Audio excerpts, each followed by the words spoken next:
Hello दोस्तों, कैसे हैं आप सभी। उम्मीद करती हूँ आप सभी भी बहुत अच्छे होंगे।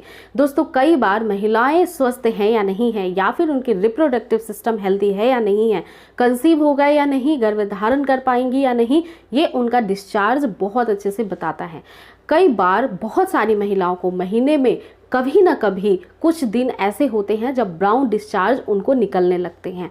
ब्राउन डिस्चार्ज महीने में कभी भी हो सकते हैं। ये आपके पीरियड्स के पहले, पीरियड्स के बाद, मध्य भाग में पीरियड्स के, या फिर फ्रेंड्स कई बार प्रेगनेंसी कंसीव होने के बाद आपको पॉजिटिव रिजल्ट मिलने के बाद भी ब्राउन डिस्चार्ज आने लगता है। ये ब्राउन डिस्चार्ज बहुत खतरनाक कुछ कंडीशंस में हो सकते हैं। आज के इस वीडियो में हम जानेंगे कि यदि आप ब्राउन डिस्चार्ज को फेस कर रही हैं या कभी भी आपको ब्राउन डिस्चार्ज आया है तो उसके बारे में आपको पूरी जानकारी होनी चाहिए अगर आप प्रेगनेंसी प्लान कर रही हैं। सबसे पहला रीजन होता है फ्रेंड्स मिस्ड अबॉर्शन। कई बार महिलाओं को जो है ब्राउन डिस्चार्ज, प्रेगनेंसी की रिपोर्ट पॉजिटिव आ जाती है, पीरियड्स मिस हो जाते हैं, उसके हफ्ता भर बाद जो है ब्राउन डिस्चार्ज आना उनको शुरू हो जाता है। अब ये ब्राउन डिस्चार्ज पहले तो हल्का आता है, लेकिन फिर उसके बाद फ्लो के साथ आने लग जाता है और फिर आपके पीरियड्स स्टार्ट हो जाते हैं। ऐसी कंडीशन में बहुत बार महिलाएं सोचती हैं कि मेरे तो रिजल्ट भी पॉजिटिव थे, उसके बाद अब ऐसा क्यों हुआ। कई बार ऐसा होता है कि यूट्रस के अंदर जो बच्चा ग्रो कर रहा है वो ठीक से अपना डेवलपमेंट नहीं कर पाता है हार्मोनल रीजन की वजह से। तो फिर क्या होता है, साइलेंट मिसकैरेज हो जाते हैं। इसका पता कब लगता है, जब आपका स्कैन होता है, जब उसमें हार्ट बीट बच्चे की नहीं आती है, तब साइलेंट अबॉर्शन का पता लगता है और ऐसी प्रेगनेंसी ऑटोमेटिकली बॉडी जो है वो टर्मिनेट करने की कोशिश करती है, तब ब्राउन डिस्चार्ज आपको आने लगते हैं।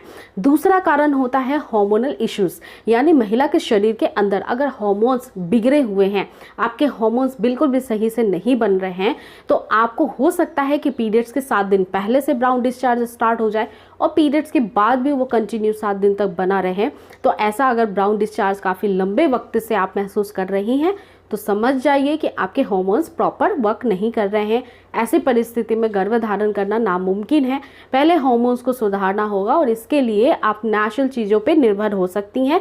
जैसे कि फ्रेंड्स, आपके शरीर में बहुत हीट है तो उसको बैलेंस करने के लिए सौंफ का पानी ले सकती हैं, और अगर आपके शरीर के अंदर हीट ठीक से जनरेट नहीं होता है तो आप अजवाइन का चाय ले सकती हैं। इसके अलावा तीसरा और महत्वपूर्ण कंडीशन होता है एक्टोपिक प्रेगनेंसी का होना।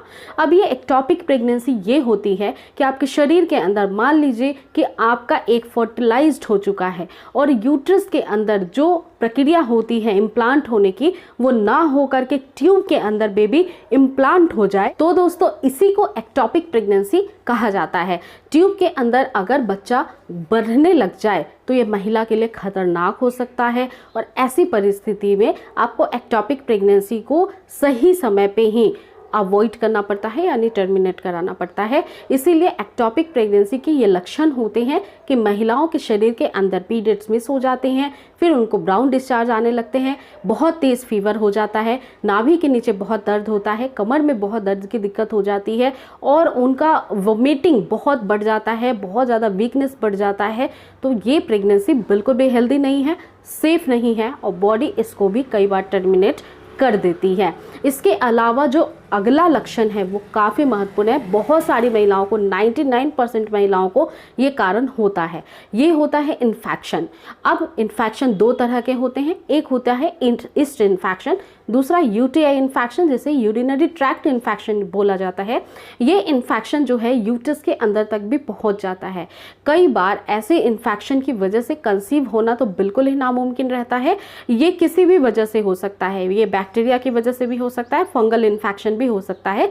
अगर इनिशियल स्टेज पे आप समझ गई कि आपको इन्फेक्शन है, जिसके कुछ महत्वपूर्ण कारण और लक्षण होते हैं, दिखाई देते हैं, जैसे कि फ्रेंड्स हार्मोन में बहुत ज़्यादा उतार चढ़ाव होना, बहुत ज़्यादा टेंशन होना, डिप्रेशन में चले जाना या फिर हाइजीन मेंटेन ना करना, कारण हो सकते हैं। लेकिन इसको समझने के लिए जब आपके शरीर में लक्षण स्टार्ट होते हैं तो वो सबसे पहला लक्षण होता है प्राइवेट पार्ट में खुजली का होना, जलन का होना, यूरिन पास करते समय दर्द होना या संबंध बनाते समय आपको दिक्कतें होना, दर्द होना, बहुत गंदे स्मेल का डिस्चार्ज आना, यूरिन में भी बहुत अजीब सा स्मेल आना, ये सब कुछ हो सकता है। तो ऐसा कोई भी इन्फेक्शन है तो इनिशियल स्टेज पे या तो आप ऐसी चीज़ें लीजिए जो एंटीबैक्टीरियल है, जैसे कि नीम के पत्तों की पानी का आप प्राइवेट पार्ट को सफाई करने में, धोने में आप यूज़ कर सकती हैं, या अजवाइन की धुनी ले सकती हैं। अजवाइन के पानी को भी हाइजीन मेंटेन करने में, जब भी वॉशरूम जाएं तो अपने प्राइवेट पार्ट को धो लीजिए इस पानी से, ये कर सकती है इनिशियल स्टेज पे। अगर ये यूट्रस तक पहुंच जाता है तो फिर मेडिकेशन की ज़रूरत पड़ती है, उस समय डॉक्टर से मिलना बहुत ज़रूरी हो जाता है।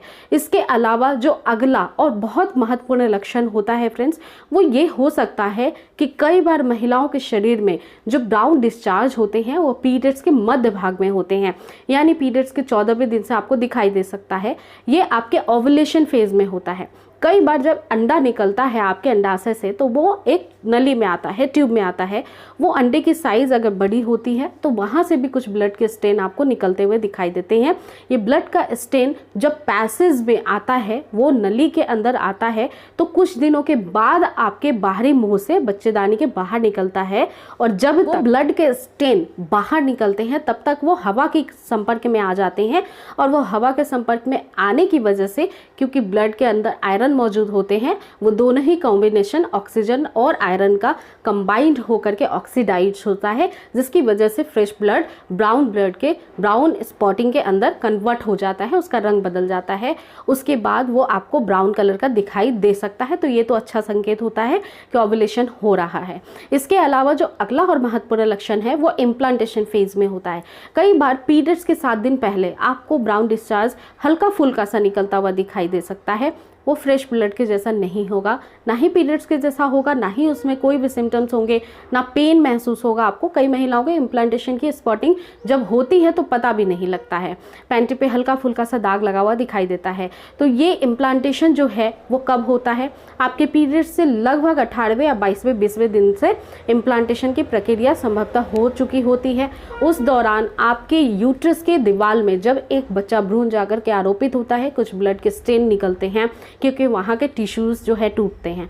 जब ये ब्लड के स्टेन निकलते हैं तो फिर अगेन वो ऑक्सीडाइज हो जाते हैं और फिर वो ब्राउन कलर के आपको दिखाई दे सकते हैं।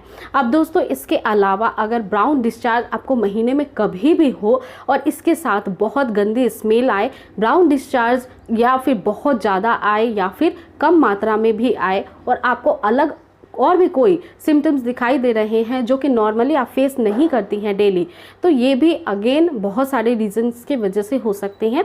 तो ब्राउन डिस्चार्ज को कभी भी इग्नोर ना करें, और ब्राउन डिस्चार्ज अगर हो रहा है तो किस फेज में हो रहा है, किस वक्त हो रहा है, कैसा हो रहा है, उसको फील करके आप कितनी हेल्दी है या नहीं है, ये ब्राउन डिस्चार्ज अच्छा है या नहीं है, ये जान सकती हैं। और समय पे इसका उपचार करके आप स्वस्थ हो सकती हैं। प्रेगनेंसी कंसीव करने में और भी ज़्यादा आपको आसानी हो जाएगी। तो उम्मीद करती हूँ ये छोटी सी वीडियो से आपको बहुत हेल्पफुल इन्फॉर्मेशन मिली है। आप अपने आप को इससे काफ़ी जल्दी आसानी से ब्राउन डिस्चार्ज को कनेक्ट करके समझ जाएंगी कि आपका ब्राउन डिस्चार्ज कैसा आ रहा है। और ऐसी ही वीडियोस को देखने के लिए मेक श्योर आप चैनल को जरूर सब्सक्राइब कर लीजिए। इसके अलावा फ्रेंड्स, आपको प्रेगनेंसी से जुड़ी हुई कोई भी दिक्कत है, समस्या है, प्रेगनेंसी कंसीव नहीं हो रही है, तो आप चैनल के वीडियो के प्लेलिस्ट में जाकर अदर वीडियोज़ को जरूर देखिए, जिसमें आपकी समस्या का समाधान आपको मिल सकता है। तो इसी उम्मीद के साथ मैं अगली बार फिर से मिलूंगी एक नेक्स्ट वीडियो में। अपना पूरा ध्यान रखें, तब तक take care and thank you.